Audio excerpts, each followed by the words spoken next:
Nikki, I'll throw it over to you. Just can you kind of talk about any eligibility and the possible increase in roster numbers that we could see just due to what's going on? Yeah, we talked about this, or Susan touched on it a little bit earlier. It's an interesting topic. I think we'll see how much of this happens, which I know that's not the answer families are looking for. They want to know what's going to happen. But I've had some discussions with a few coaches and just as colleagues with the AJGA, Susan, Ted, and John and Rich, we've kicked this around a little bit as well. My assessment is that, I think some kids, as many know, families know, the NCAA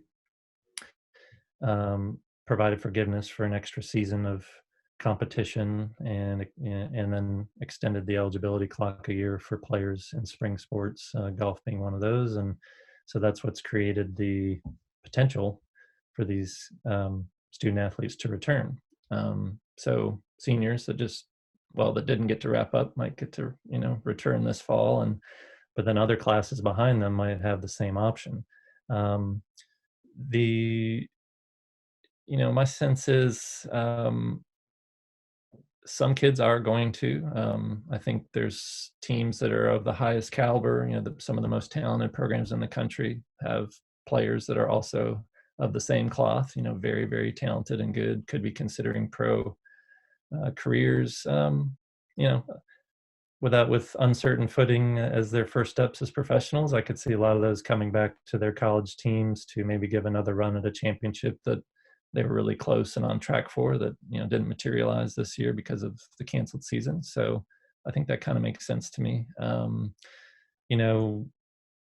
Other teams, I think a lot of this relates to finances, for schools and universities and colleges.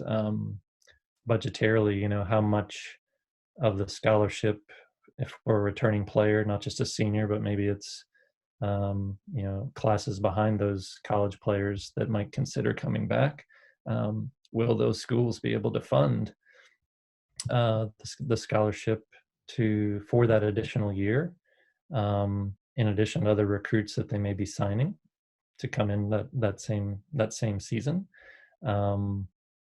I think some of these costs are largely going to be for the families to offset the parents.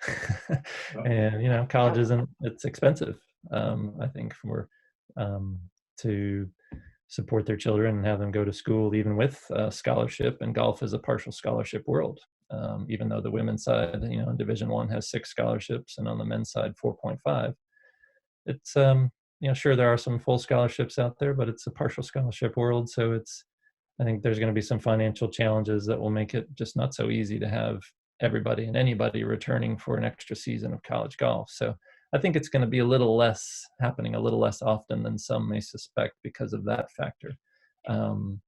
But this does have some teams doing, and coaches, as I've seen and heard, in a bit of an assessment mode. They're trying to figure out who's going to return.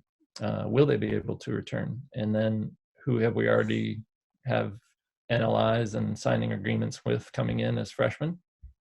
And so roster management issues are, going to occur, and coaches are going to be thinking about what their numbers are and how they're going to manage that team year, at least for the next year or two. But again, for families, knowing all of that, that's where the communication piece, which we've touched on throughout this whole conversation, comes in. You got to talk to the coach. How's it looking right now if it's 2021 class? Maybe they don't know everything right now, but at least you'll be able to stay in touch and learn where you stand. And that would go for your entire list of schools. And you need to get as much intel as you can just to strategically take actions. And then maybe some of those actions entail what Ted described earlier, as far as some tools in your utility belt to employ if you need to, expanding your list, post-grad year, etc.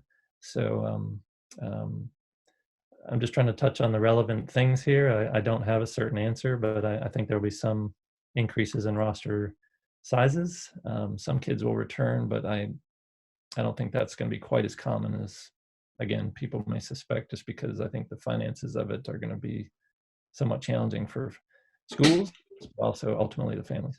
That was a great point, Nikki. And it's funny, we're getting hit with a number of these questions, and we're sort of all sitting back trying to give you guys the best information possible. But again, so many moving parts. But one thing that I would add to that I find pretty important is, yes, they may, coaches may have to make modifications with some of their offers, and things may be a bit different. But I would stress to families and players that if a coach extends an invitation to you to come to their team, to be a part of their team, and maybe there is no scholarship available, I think it's important for players to know that that's solid. I mean, you're going to be treated just as much like a full scholarship athlete as anyone else. So I think that, in these odd times and everything, no matter how big or how small the offer could be, and or if it's just simply an invitation, that coaches usually don't extend an invitation unless they are, basically telling you, look, we want you on this team, and you're going to be treated just like everybody else. So all your resources, all of that stuff will still be the same. But I think it's kind of important to know that right now.